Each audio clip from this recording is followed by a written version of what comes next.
Hi everyone, welcome back to the podcast. I hope you're all having a good day, whatever you're up to.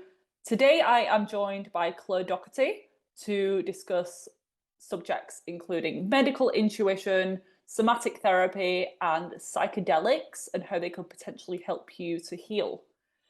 Claire Doherty is a transformational coach and intuitive guide. She combines science and spirituality, helping her clients discover where they're out of alignment, both physically, emotionally, energetic, or mentally.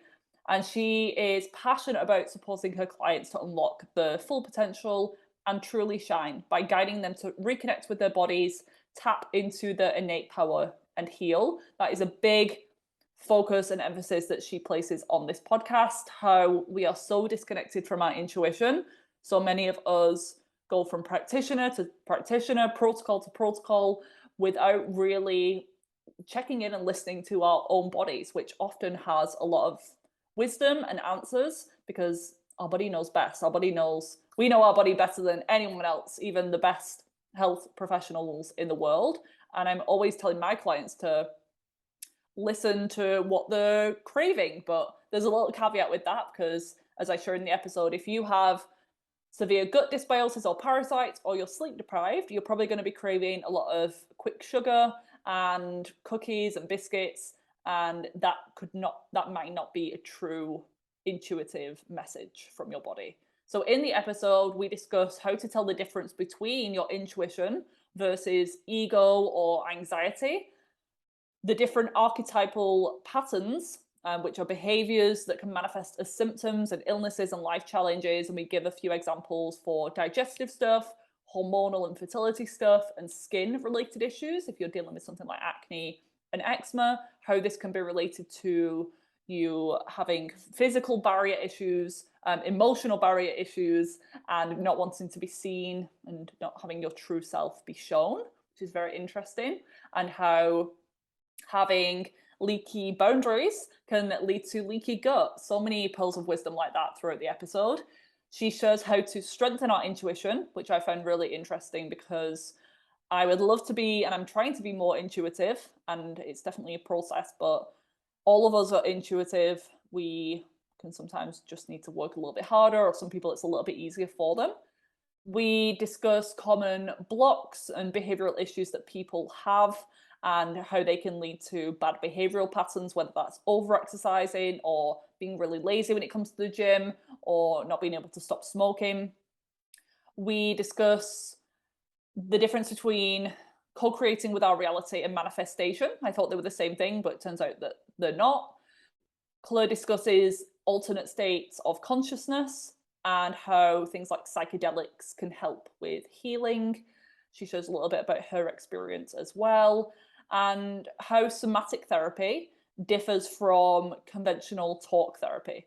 And with things like CBT, they make us go back to our childhood traumas and things that have happened in the past, but Claire is very against that with her clients. She doesn't think that it's that effective. It can actually re-traumatize people. So she prefers to focus on the here and now and be mindful and just work on the future and also the current moment without having to dig up all of those old wounds and traumas, which would be amazing for some people because they hold off from therapy because they don't want to go back to relive certain issues and stresses that have happened previously. So having a tool belt with all different tools like Claire does can make it so that so many more people can start to heal and work on this energetic, emotional balance, which I wish I had dove into a little bit sooner than I did. People often leave it to the last thing that they turn to when they've tried all the different diets and supplements. They're finally like, right, I'm willing to do anything. And that's often where they get a lot of the healing from, because it's easy in comparison to change your diet or take a pill. It's more difficult to go through some of this stuff, but it pays off for everyone who does it. And yeah, you want to focus on health holistically and not just hyper focus in one area. So I really think you're going to love this episode, love Claire and her work. Her website and social media, etc., will be linked in the show notes if you want to check her out after the episode. But let's get into it. I won't leave you waiting any longer. Hi, Claire. Welcome to the podcast. Hi, thanks for having me. You're welcome. I know we've already had a chat. We scheduled a little call because basically how I found Claire is that I was looking through. We have a practitioner Facebook group. It's the BANT, British Association for Nutritional Therapy group. It's like practitioners all supporting each other and product recommendations and therapist referrals. And I was looking for someone who works in somatic therapy.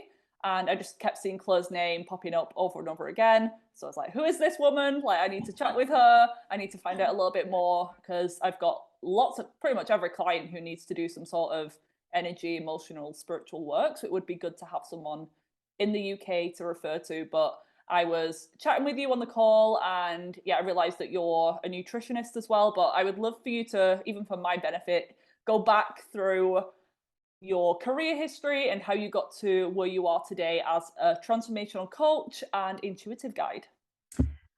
Well, so I originally trained as a physio, went to uni and did a degree in physio back in the 90s. And then probably about 15 years ago, I did a master's in health ergonomics, which was psychology based. And that's where I first kind of got into behavioural change in depth, I suppose. And then I trained as a nutritional therapist at ION, not that long ago, maybe 4 years ago now. It might have been so I graduated in 2017. I was at CNM, College of Naturopathic Medicine. So it might have been around the same time. It was around the same time. I think might have been 2018 I graduated. And at the same time I was doing that, I studied medical intuition. So I then kind of had all these ideas and different tools that I was using, and I went through that thing where I was kind of like, well, what do I want to do? Because I a bit of body work, a bit of nutrition, a bit of behavioral change, a bit of intuitive kind of spiritual guidance, and I thought, actually, I'm just going to put it all together. And when clients come to me, I will just, use whatever tool I think is right for them. And so that's how I got to be doing what I'm doing. And really my love of behavior and understanding the psyche is kind of why I am where I am today. I love to understand how people work. Mm-hmm. And have you always been quite spiritual, or did you have some sort of spiritual awakening at any point?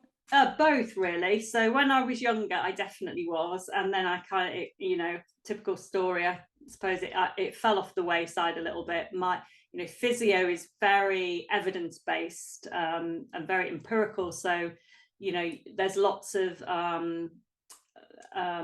scientific basis for everything that we do, and so it kind of fell to the wayside. And then when I used to be a triathlete, so I used to do Ironman races, and I became really, really unwell when I was doing that. So it was probably about 10 years ago.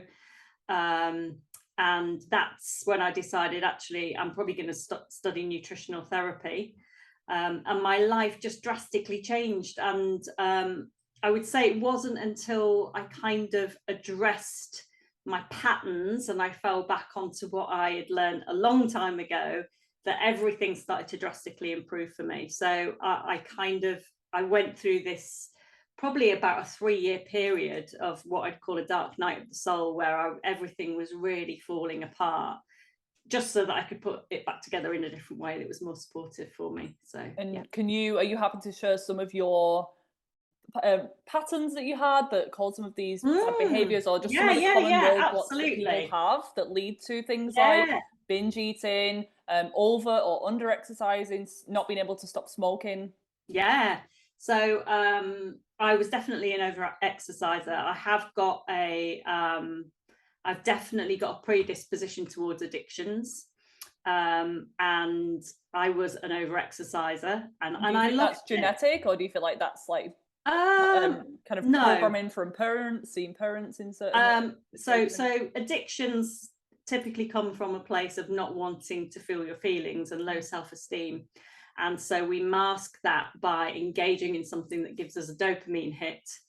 And exercise does that. You get that runner's high, you get that cycling high, and I just pushed myself more and more and more and more. I gave my accountability and my power to other people. So I worked with somebody who was a nutritionist. I had a coach, and I would do what they told me instead of listening to my body. So even when I was really tired and I didn't have much energy, I would still eat what I was being told I should eat. I was still doing the exercise, plan that I had been given, because I wanted to be accountable.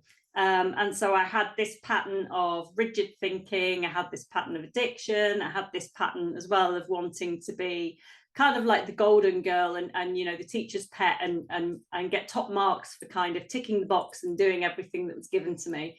And so combined, that really tipped me over the edge, because I wasn't actually listening to my body. I was kind of pushing through it. There's this mentality and endurance exercise that you just have to grit your teeth and harden up and push through it and ignore anything that your body is telling you, which is what I did. And interestingly, it started as I kind of had this pain, this tennis elbow in my left elbow, and I'd studied acupuncture many years ago, and I kept thinking, oh, this is related to my small intestine. It's on my small intestine meridian, and that was it. I didn't think anything more of it, and it kind of kept coming and going.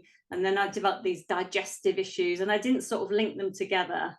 And it was only kind of about 18 months after that I become really, really unwell, and I was diagnosed with SIBO. And of course, it made perfect sense. My body was trying to tell me through this meridian, actually, your small intestine's not happy. You're overdoing it. But I ignored it until my digestive problems were really, really quite severe.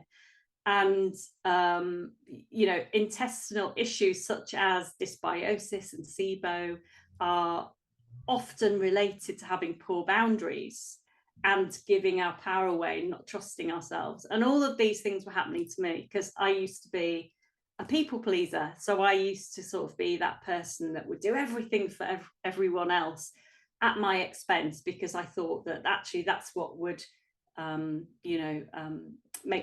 make people like me. Of course, that was subconscious. I didn't realize that I was doing it at the time until I just, took myself out of that situation and kind of sat with it.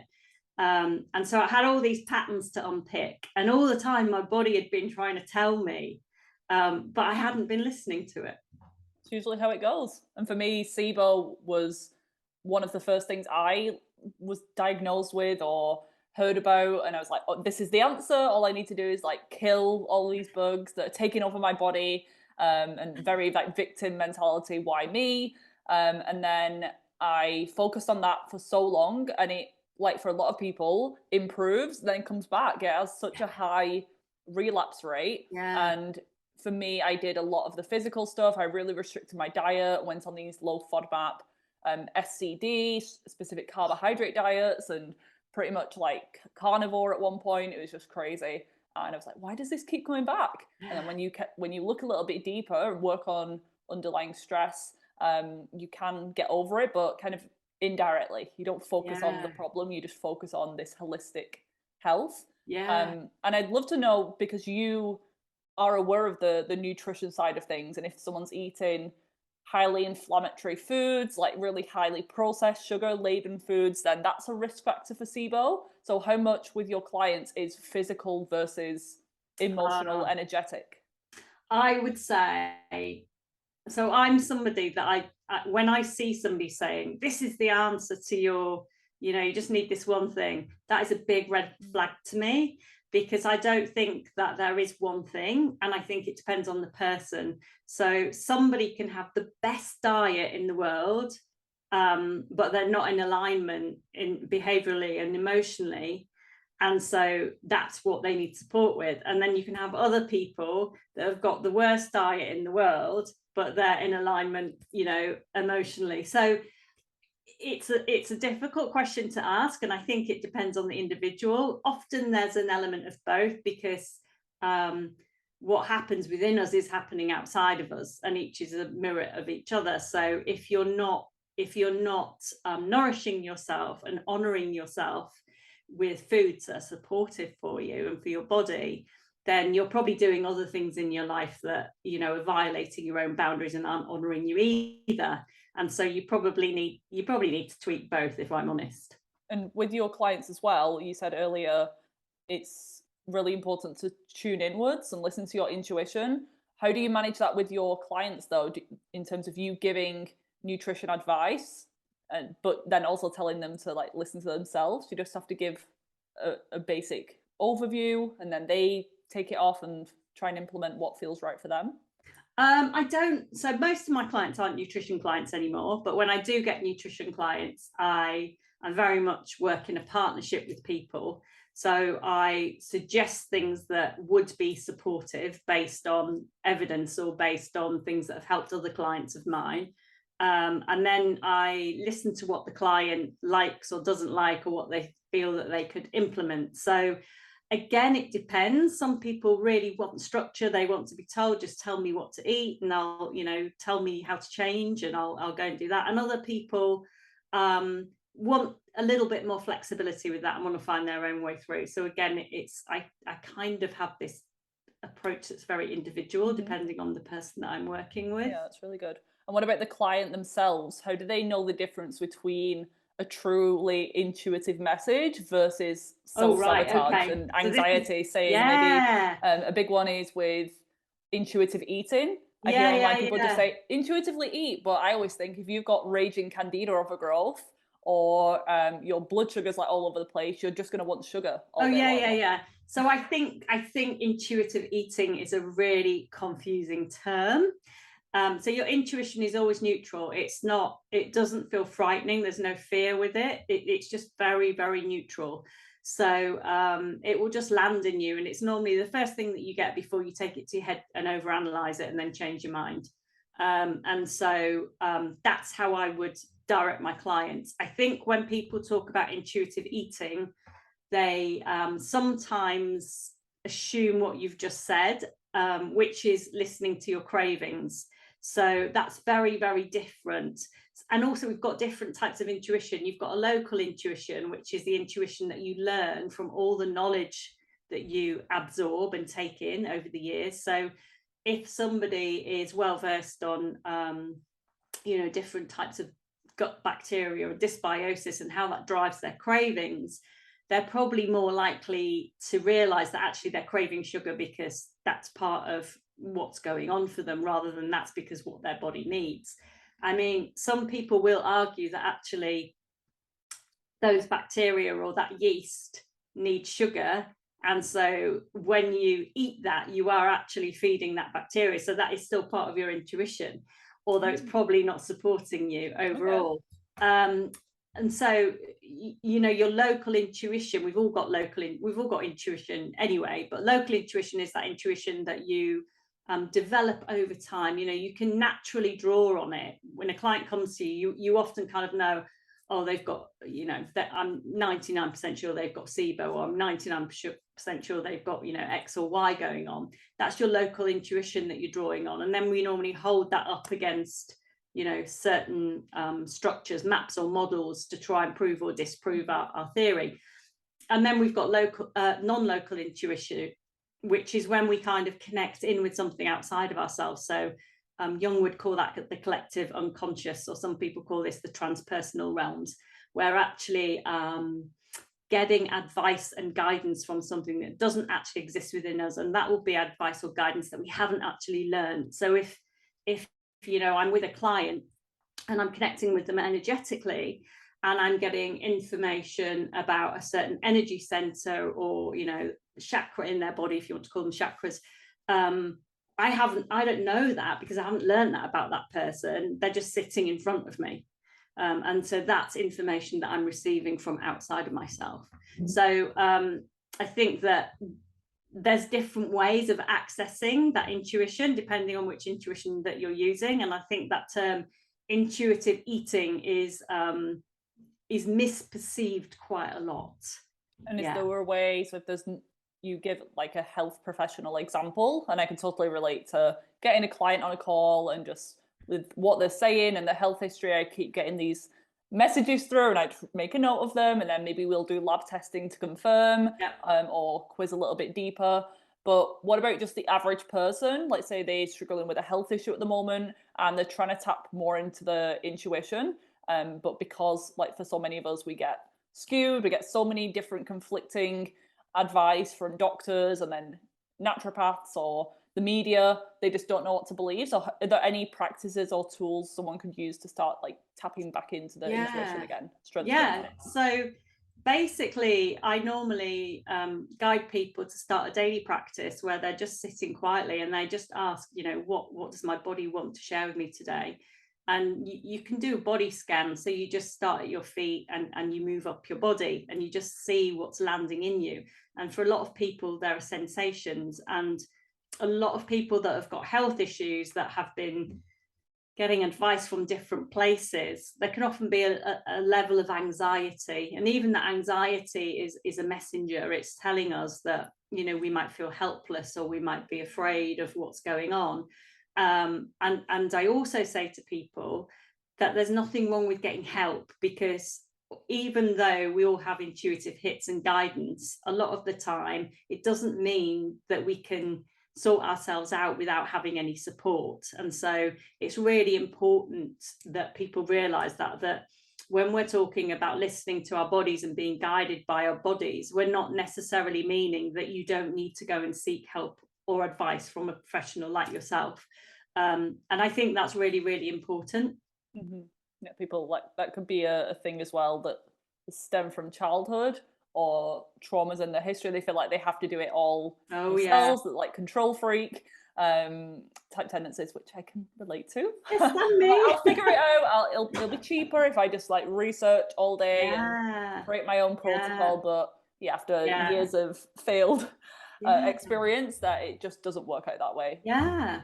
And you know, so not asking for help is a trauma-based behavior, and often it doesn't even enter people's heads that they can ask for help or that that's a thing, because subconsciously they've got this belief that either they shouldn't ask for help, or that nobody will help them anyway, or if they ask somebody to help them, they'll be denied it, or that help won't be effective. And you know, we can get so used to being so fiercely independent that we forget to be open to that possibility.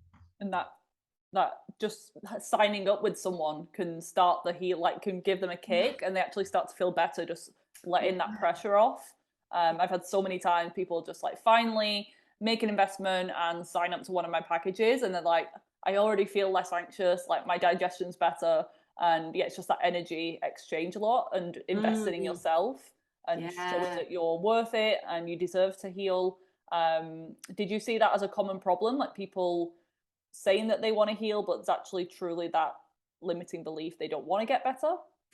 So, you know, some people won't heal because we can get attached to the benefits, if you like, of being unwell or of a diagnosis. And, you know, I'm of the mind where I think that a diagnosis isn't good or bad. I think it's both. For some people, it brings them lots of help and lots of support and peace of mind. And for other people, it can keep them restricted and trapped in a belief that is limiting.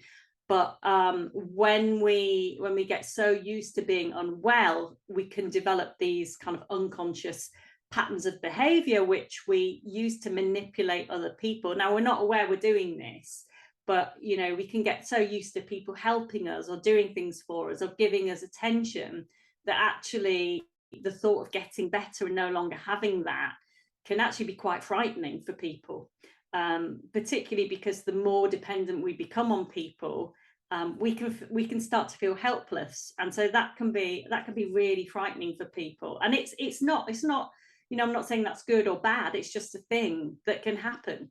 And so that's sometimes why people get stuck in this trap.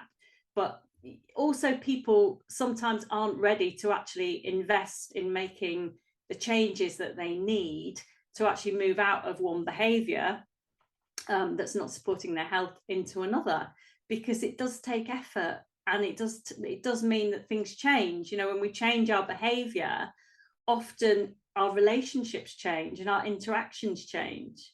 And, you know, we see this, don't we, a lot as NTs, when people try to reduce the amount of alcohol they drink or try to cut down on junk food, and they feel like they can't go out and socialize in the same way anymore. They really feel as though they're missing out. And there's a huge pressure as well on us to drink and to, you know, eat processed foods, and to, you know, maybe go to certain restaurants and eat certain things. And that can be enough to stop some people from implementing the changes that would really help them. Mm-hmm. And how much of an impact does our environment and our social circle have an effect on us? On our behaviour? Yeah. Oh, it depends, you see. So there's different theoretical models of behavioural change, and some of them will dictate that it's hugely influential. So it depends what we value. If we value certain relationships and certain systems, which might tell us what we can or should eat and drink, or how we should behave, then we're more likely to modify our behaviour to fit into that. So, for example, if I was a smoker and I joined a group or a society, or had a group of friends that I met that were really anti-smoking, but I really valued being with that group, then I'm more likely to try to stop smoking so that I'm accepted by them. However, if I don't really value them, they don't really mean anything to me, or if the benefits of me smoking outweigh the benefit of what I think I'll get from that group, again, I'm not as likely to want to invest in changing. So there are different things that can influence us, definitely. They don't always work for everyone, but they do for some people. You know, the biggest I would say motivator for change is understanding that where you are is really not supporting you, and the pain of that has to be greater than, you know, the efforts that you put into change. Yeah. And there's that quote as well, you're an average of the 5 people you spend the most time with. Yeah. So yeah, definitely environment, in terms of, because with my health history, things like mold exposure were big. So I'm always thinking environment, sometimes even more so than what you're eating, but environment in terms of air quality and the people that you're spending your time with. Because if you're, again, eating this perfect diet, but you're in a toxic relationship, or you are living in this stressful home with people, then you're just going to be in fight and flight mode constantly. Yeah, exactly that. So in terms of how you work, so let's say you have a new client, everyone's different in terms of what tools you reach for, but what would a typical introduction look like? Are you going all the way back to the childhood traumas and the like family history, generational therapy, anything like that? So I don't take anyone back to any particular trauma ever. I would say that's my biggest rule, and the thing that I stick with. And why is that? Because some people, that's all they do. They're like, right, we need to do this in order for you to heal and move forward. We need to address the past. Because I've had a lot of clients that have been through that and have come to me and feel like they're even worse than they were before they went traumatized. Yeah, and I don't think you need that to heal anyway. I think, you know, what I do generally is I try and understand why the person's come for a session with me. So that might be because, I don't know, they've got a behavioural pattern, like they've got low confidence, for example, or it might be because they've got a health issue. And then I try and ascertain the patterns that are going on that are connected to that. So that might look like me talking to them and taking a history for them, or it might look like more of an energy reading, depending on the person and what they want. And often, if it's working somatically, I'll just get people to focus on what they're feeling at the moment. So it's more about emotional embodiment. It's more about feeling the feeling and processing it. So rather than re-traumatizing somebody and getting them to relive something, it's about trying to keep them in the present moment and supporting them to understand that they're safe where they are now, and that they're no longer a child that is helpless, but they've got strengths and they are powerful, and with help and support they can definitely, you know, change, and things can get easier for them. It's also about making people aware that they will never get rid of a hardwired pattern. So if you're somebody that's been anxious for, you know, most of your life, and that's something that you really struggle with, we don't want to make that wrong, and we don't want to start saying to people, right, well, we're going to get rid of that, because that's almost making anxiety wrong.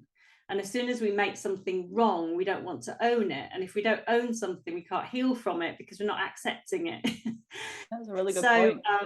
Yeah, and hardwired patterns, the neuronal pathways are, they're so efficient and so fast that even when we're really conscious of our behaviour and we make considered responses to things, when we're triggered or when we're in a situation where we're fearful, we'll always jump back to our hardwired patterns because they're the things that saved us in the past. And so they're automatic and they're unconscious and they just come in. And yes, we might reflect afterwards and think, actually, it would maybe have been better if I'd, responded in this way rather than reacted. But that's okay, because I know that I was reacting because it's a protective response. And so the way that I work is really trying to encourage people to accept all the parts of themselves, even their reactivity, and understand where it comes from. And actually it's not wrong. There's a reason that that's there, and it's there because over time they've learned that's protected them somehow. And people know when they're in person with someone, they can feel energy. So you can intuitively see how the emotions are, the body language. How will that work online? How can these messages come through, and how can someone have the same healing benefits as being in a room with you? It's no different really, because again, I don't heal people. People heal themselves. So I'm just helping people to kind of peel back the layers and understand why they are where they are, and then offer them tools or guidance so that they can make changes to improve. So it's no different to doing NT online, because we're not healing people, we're just offering people a safe space and giving them tools. And sometimes, with people, I think you kind of touched on this a few minutes ago, but, with people that have been seeking and searching and been to lots of different people, sometimes they don't always want to be told what to do. They just want to be seen, and they want to be heard and believed. And that's a massive part of helping somebody on their healing journey, is just witnessing them and just allowing them to really tell their story to you. And not just have 5 minutes in a doctor's office and then handed antidepressants at the end of it. Yeah. Or the birth control pills. Yeah. Although for some people that's a life raft, and that's part of their, but yeah. That's true. And with the term somatic therapy, how does that differ in terms of what people, when we talk about therapy, people think of talk therapy, things like CBT. That's typically, if you are referred by the NHS, the type of therapy that you're going to go down. But yeah, what's somatic therapy, and maybe some of the tools under that umbrella? So it's more about processing your emotions and feeling your emotions and understanding the feelings in your body and what they're trying to relay to you. So with somebody that's got, I don't know, let's say anxiety or grief, it might be about, as we said, rather than re-traumatizing them or asking them to explain why they feel that or what happened, is to get them to describe what they're feeling. Can they give it a name? Where in their body is it? You might take them through a process of asking them to visualize it and to explain what happens if they try and breathe into that area of their body. Is it changing? Do they feel that emotion or sensation, whatever they're experiencing at that moment, is changing as they breathe, or is changing as they try and send compassion to it? What might that be trying to tell them at the moment? So all of the time keeping somebody in the present moment and allowing them to work through the sensations and emotions that they've got in their body, with the hope that then they begin to process them. Because that's what our emotions want. They want witnessing. So as soon as we kind of deny them or close them away, put them in a box, they're actually just getting louder and screaming louder and louder and louder. They're not going anywhere. So the best thing that we can do is actually to, honor them and witness them and allow them to move through us. What you resist persists. It's always stuck in my mind. Exactly that. It's so true. So when you're trying to hold back the tears or anger, you want to obviously do it in a safe container, and Yeah. maybe have a little break before you go ahead, but it's really good to let that out and not suppress it, because I've just been rereading The Body Keeps the Score. Oh It's yeah. a classic book on this subject that everyone should read. But yeah, really important information. And I'm a big fan of somatic therapy as well. Mm. What are your thoughts on meditation or daily practices that people do, like journaling, tapping? Are you into any of those? Yeah, all of those. I think horses for courses. So I don't believe that, meditation will save your life. I believe it can do for some people, and for other people, they just can't get on with it. I think it's misunderstood. There's this kind of perception that when you meditate, you're kind of floating above yourself and you're completely disconnected, and it's the way to reach enlightenment. Actually, meditation is just about becoming self-aware. It's about acknowledging which thoughts are entering your head and how busy your brain is and how your body feels, rather than trying to cut yourself off from it, because that's no different to kind of pushing all your emotions into a box and putting the lid on.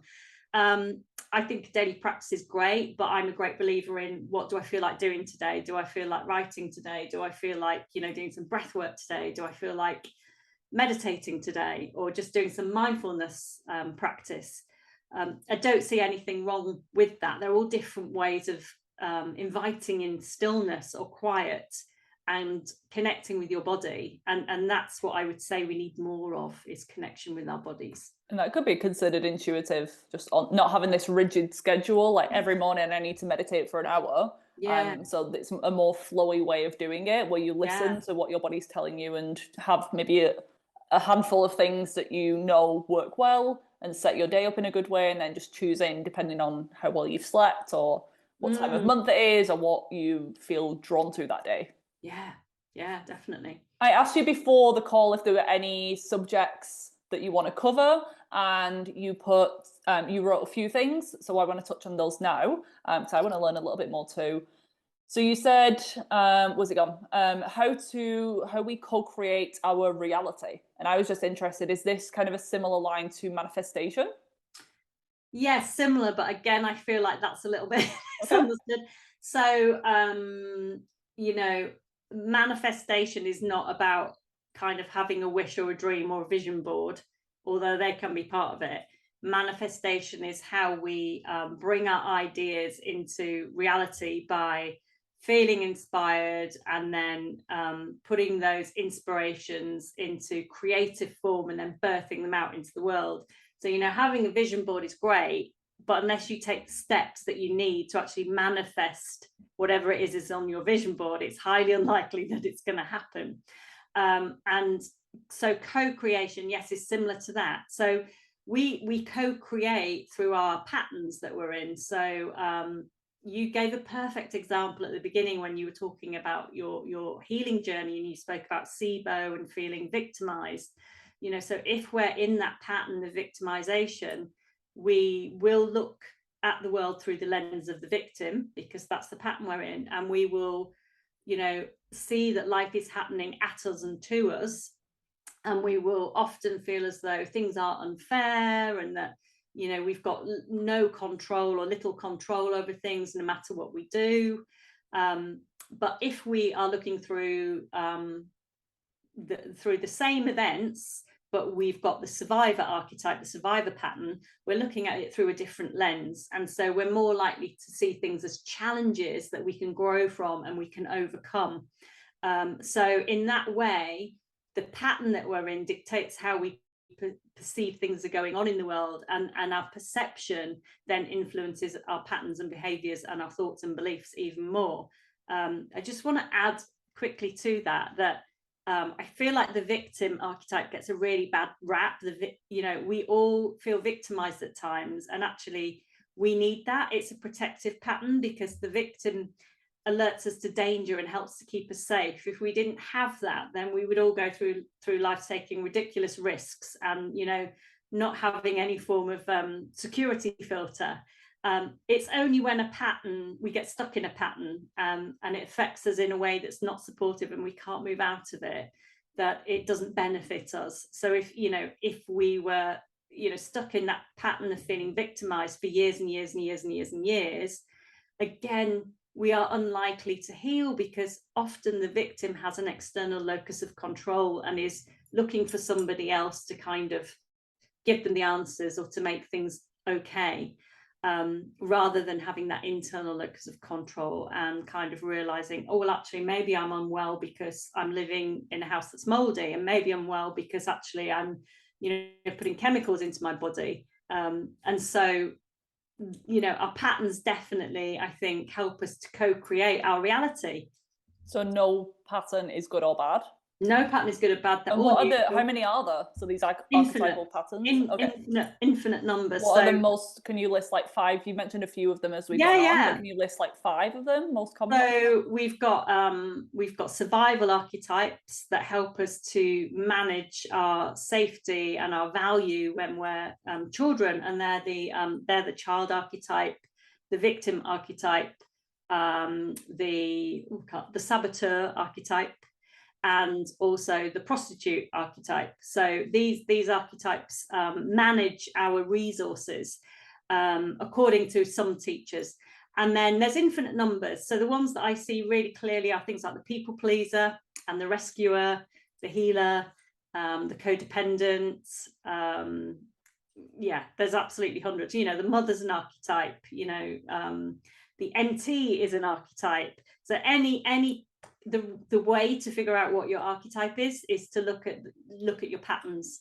So what am I doing that fits into a certain kind of name or label of an archetype? And some archetypes we don't use anymore. We don't particularly have damsels, we don't have knights, we don't particularly have, we don't have witches, we don't have things like that, but we have newer archetypes that come in. So more modern archetypes all the time are always evolving, but the old ones don't disappear. It's just that we don't use them anymore.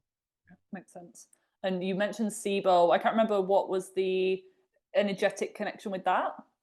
So I was just saying that I had tennis elbow, which was on my small intestine meridian, but SIBO generally sits in your kind of third energy center. So that would be your solar chakra, which is your center of self-esteem. It's about honoring yourself and having good boundaries.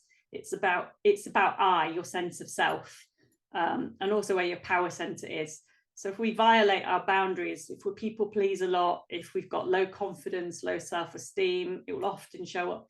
If you've got harsh inner critic, so negative self-talk, that kind of thing, it will often show up in this area of our bodies in some sort of, any of the organs or muscles or joints that underlie that area. And I love what you said before we started recording, how leaky gut can be linked to leaky boundaries. That's so cool. What about, so the main symptoms that my clients have are going to be some combination of digestive stuff, so we've just covered that. What about hormonal, fertility, period problem issues? I'm guessing in terms of the chakra system, is that the sacral chakra? And that can be linked to issues in that area? So no chakra works in isolation, because it's just like your body and it's holistic. So you look at it all, and often there'll be several that kind of aren't in balance, just like your body systems. But the sacral chakra, which is our center of feeling. So if you don't feel safe in your body, if you don't believe the way that you feel is accepted. So for example, if you've been shamed for feeling a certain way, if you are particularly around sexuality and sex, so if you have been brought up to not have sex outside of the marriage, but you have, or if you have been brought up that same-sex relationships are wrong, but actually you're really attracted to the same sex, but you feel that you can't actually live like that, those are going to show up as these sorts of issues in that sacral chakra. Things like not feeling confident to birth your creations into the world. So sometimes being a perfectionist, creating things and then destroying them and never sharing them out in the world could show up here. Also boundary violation, because your small intestine and your large intestine are also in the sacral chakra. Any violations to do with your sexuality. So that might be ancestral, cultural, patriarchal beliefs, or men who feel emasculated, or any of those kind of things can show up in this area. Abuse, mental abuse, emotional abuse, sexual abuse, that kind of thing can show up in this area as well. Then what about skin stuff? That's another common complaint that people have, whether it's acne, eczema, psoriasis. What would you be thinking of with those? So the skin relates to the root chakra.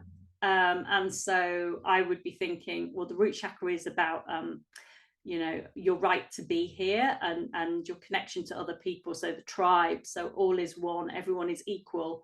It's also one of your kind of foundational archetypes. So if you feel scared, or if you feel as though you're not valued or accepted by your tribe, that can show up with skin issues. But they're slightly more complex. So things on the face, like acne, your face is how you face the world. It's like your confidence in showing yourself to the world. So sometimes, acne can show up in puberty, when we're going through massive transitions, when we're learning about relating to the opposite sex, or starting to individuate more and to stand in our power. And we can develop lots of confidence issues around that, which can show up on our face. I see eczema and psoriasis a lot in people who overgive and who have resentments to that. So they do things for other people, but they don't really want to. And we forget that the skin's a boundary. So, boundary issues as well. So, people that are maybe people pleasers, but are exhausted by it and irritated by doing it, but don't actually kind of stand up for themselves and put a boundary in place. Yeah, that's so cool. And am I right? There's a few more chakras. Are there any more that you really want to cover? There's I think there's crown chakra, throat chakra. I'd say that you might, you touched on it, the people that go around from one practitioner to another practitioner seeking advice, but they don't actually always kind of implement what they're given. And that can often be the seeker archetype, which is associated with the crown chakra, and sometimes the third eye chakra.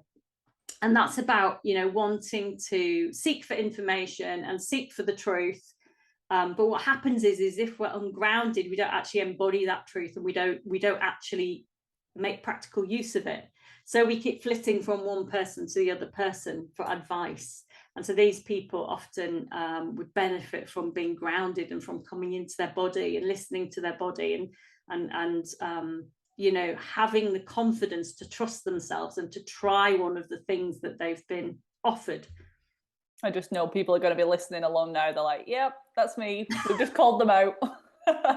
So this is your sign. If this is you, make some changes and implement some of the hundreds of different recommendations that you've been given. Just start with something, but then definitely tune inwards and start listening to yourself more than other people's opinions.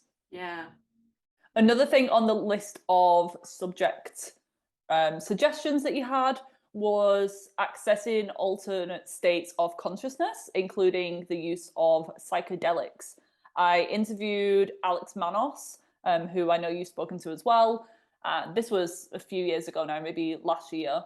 And he had an experience, I think he traveled to Amsterdam or somewhere in Europe and went through a psychedelic experience. So I'll link to that in the show notes if you want to hear more. But have you experienced the use of psychedelics, or what have you been learning about, and how can they help us with healing? So I'm currently doing a year-long course in altered states of consciousness and psychedelics, which covers everything from yoga and breath work and meditation and ecstatic dance and all sorts of things. And the use of psychedelics in Western culture and indigenous tribes, and looking at research into how psychedelics might be supportive in people's health journeys. And so my research that I'm going to be doing soon is looking at neurodiverse people, so people with Asperger's, and their experience of using psychedelics in relation to social anxiety, because that's something that I'm really interested in. And I've absolutely loved diving into it. It's just absolutely mind-blowing and phenomenal. And I think, you know, psychedelics are really misunderstood.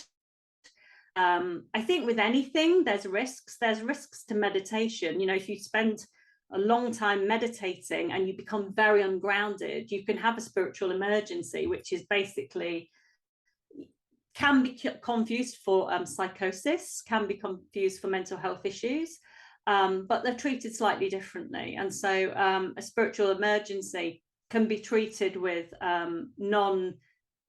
without medication, whereas an actual psychosis normally needs medication and different types of therapies to help the person to recover.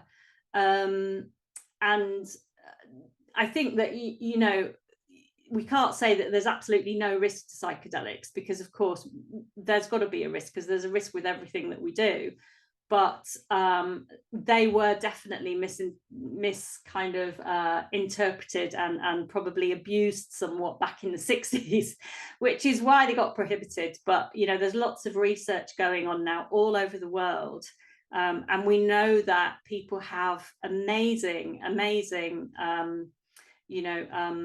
experiences after using psychedelics. And often it's not actually the psychedelic that causes any issues, it's a lack of integration after the person has had a psychedelic experience, like a lack of integration if somebody has had a non-psychedelically induced mystical experience, such as they've meditated and feel that they've, you know, had this mystical experience, which is characterized by kind of feelings of oneness, and sometimes they have a noetic quality and feeling that maybe God is talking to them, or that, you know, they kind of know everything and completely connected to nature, for example.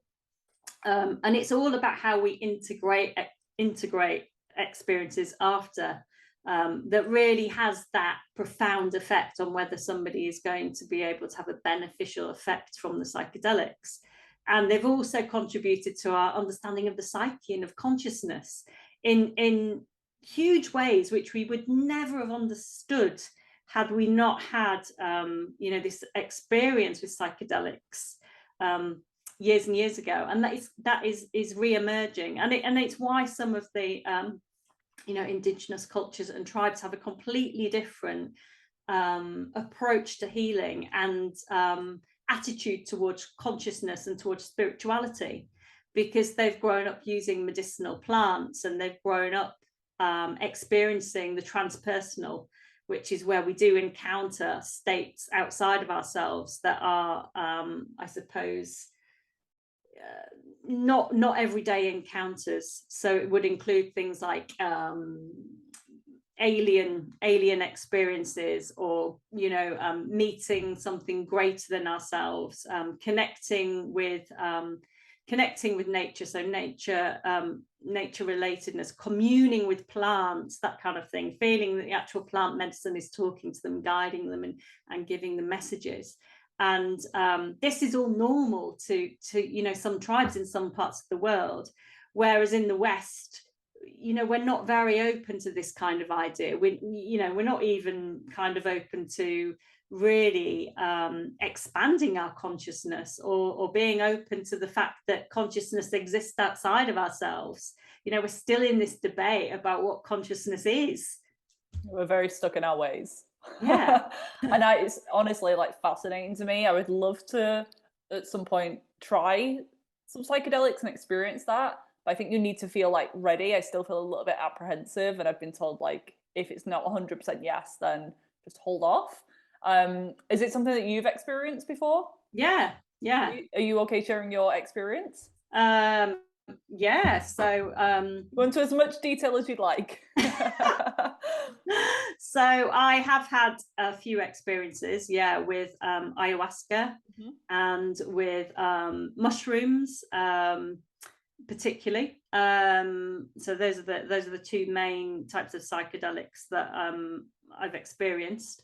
And yeah, I've had lots of different kind of experiences on them, really. I haven't particularly ever had a really difficult experience, although sometimes it's the more difficult experiences that bring the most benefit afterwards, if they're integrated properly.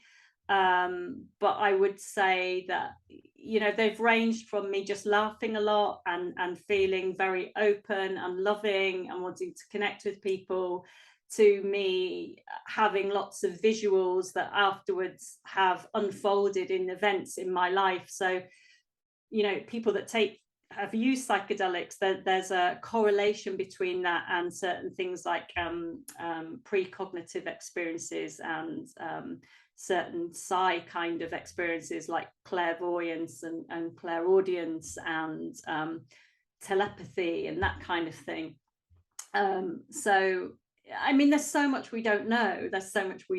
So I think we're learning. And of course, we've got all these trials going on at the moment, looking at the use of, you know, there's one at the moment, there's a trial to do with psilocybin and anorexia. So can psilocybin help support people with anorexia? There's been numerous ones with psilocybin and depression, and some good documentaries on Netflix about that. OCD, you know, so there's lots of different things and lots of studies that show that people with terminal illnesses like cancer, there's been a few trials in cancer patients, that taking a high dose of psychedelics has actually really significantly reduced their anxiety of death and dying. So, you know, I think if we can use them in these really supportive ways to help people, then it can't be a bad thing. Do you remember the names of the documentaries, just so I can link them? Have you got any examples? I You can send them after. I can link them. I can have a look. One was on Netflix. Was it the Michael Polk? Did he do? No, How to Change Your Mind. Yeah. No, it wasn't that one. Okay. I can't remember the name of it now. But it was a study that was done at Imperial, and then they kind of followed a few of the subjects, and yeah, it's definitely worth watching. I can't wait to see the research. Yeah, what comes from that, but it's already changing lives, isn't it? Yeah, there's so much research. You just go on Google Scholar and type in psychedelics and health, and you'll get a whole load of research. And why do you think the allopathic medical system is so open to that, but also like not really open to other things in the wellness world, so to speak? I think there's a lot of caution around it, and I think, you know, I don't want to sound like I'm kind of, you know, being negative or kind of, you know, diss allopathic medicine, because I think it's a miracle, and I do think that it has its place, just like natural medicine does. I mean, if you break your arm, or, you know, you have a heart attack, you're not going to go meditate or sit with a, you know, don't come to us. Go elsewhere. Eucalyptus on your leg, are you? You're going to go to A&E, you know. So let's be honest and open about this. I think one of the reasons is they know they can monetize it, and that makes me I was just thinking, like even something as simple as magnesium, there could be so many other studies and recommendations for that, and diets, people are still being told your diet has no impact on your belt disease. So I'm thinking, why are there must be something going on if they're like actively studying psychedelics so thoroughly. So what they're doing at the moment is they're looking at pseudodelics, which is making a psychedelic that's not psychedelic, like doing what they did with other drugs, just like, so surely that's an antidepressant. Taking the whole plant and then isolating particular nutrients so that they can like patent it and sell it. Exactly. And actually, you know, I think you need the whole, you know, rather than a part. Even with something like turmeric, people hear of the active compound curcumin, but the whole turmeric plant has so many other antioxidants and benefits if you take it as nature designed. Yeah, exactly that. Wow, interesting. That doesn't surprise me. So to finish up, I want to ask you a few questions about you, just so the audience can get to know you a little bit more before we finish up. So the first thing is there a product that you couldn't live without? It could be some sort of supplement, herb, appliance, gadget. Do you know, I don't actually know. It's probably my phone, because I love the way that I can send an email on it, access my website. Yeah. I can do a lot of my work from my phone, and I can keep in touch with my friends. Yeah. So no, it truly is like amazing. But yeah, I'm trying to not be on mine as much. I know, yeah. I found if you just put it on do not disturb the whole time, it's great. Yeah. But what I don't know really. I think probably books, but I couldn't name a particular book. I'm constantly buying books, but you know, I've got a pile about this. Yeah, I'm the same. I'm like reading like 5 at once. Yeah. I think that actually there's very little that we actually need that we couldn't live without. So I can't actually name anything really. Yep. Next question is something that you're into lately. So any other research, or again, like documentaries? So I just started to watch 9 Perfect Strangers, which I didn't know had anything to do with psychedelics. All right. But it is about, so Nicole Kidman's in it. Have you seen it? Oh yeah, I've seen that. Yeah. Yeah. I think it came out last year or something. It's kind of funny. They're on that retreat thing. This isn't really how psychedelics work, but you know, I'm not sure they're being portrayed in a great way, to be honest. They're like climbing trees and stuff, and like, what is going on? But it's one of those, I'm like, I've watched 3 episodes in one night. So I'm like, I'm hooked on this. I did watch the whole thing. Word of warning, I'm not a fan of the ending. Like, I didn't really know like what's going on. So yeah, you might agree. Like, unless I missed something, I'm like, okay, that's a bit of a letdown. But the lead up was really good. I enjoyed it. But I don't know if there's going to be a season 2 or anything. But I did enjoy watching that personally as well. Is there a final message or words? So if you like dig into your intuition now and kind of sense what people need to hear, or maybe a summary of the episode today, what would you like to share? I just think the main thing is to know that try and connect with your body more, because your body is always trying to guide you. It's always supporting you. So even when we think it's not, when we've got this kind of way of thinking we're broken or our body's not working, but actually whatever your body is doing, it's doing because it's trying to keep you going, it's trying to support you, and it's trying to give you a message. And so I think leaning into that rather than into, you know, there's something that I need to fix about myself, or there's something broken, is a much nicer and softer way of approaching your health journey than believing that there's a part of you that is faulty or wrong.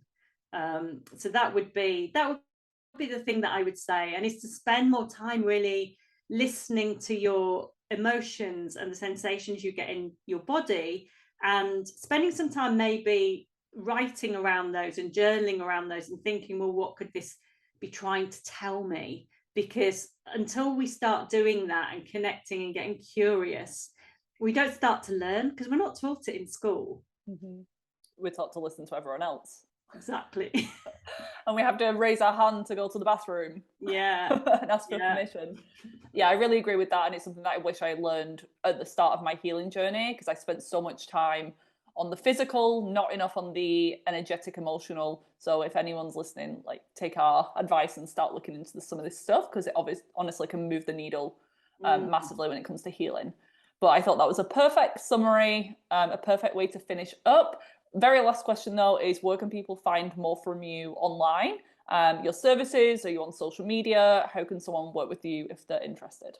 Okay, so I've got a website which is clairedoherty.co.uk, and I do have a practitioner course actually, which is starting in March, and I'm recruiting for that already. The doors are open if people want to register, and that basically teaches people how to read patterns and how to relate that to health issues. So I teach anyone, so you don't have to already be a practitioner in something. I can, you know, I've got people at the moment that are all from all sorts of different backgrounds. So that's on my website. That's a 12-month course, and it's certified, it's accredited and approved by 2 different bodies, so you can get insurance as well to use it in practice.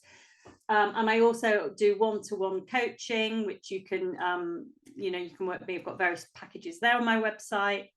I'm on social media. I'm on Facebook. That's just my name, Claire Doherty. And I'm on Instagram, and I can never remember my handle. I've been think it's Claire Doherty _alchemist. Okay. I will find it and I will link it, so don't worry. It will be in the show notes for anyone who's interested, and I'm sure there's going to be many people who, because you're doing all sorts of things and you have so many like different tools to reach from, and depending on the person, which I love, you're not stuck in one certain lane. You are very holistic as a practitioner, which I absolutely adore. And it was lovely chatting with you, and I'm glad we got to connect as well as practitioners, and I will be referring people onto you.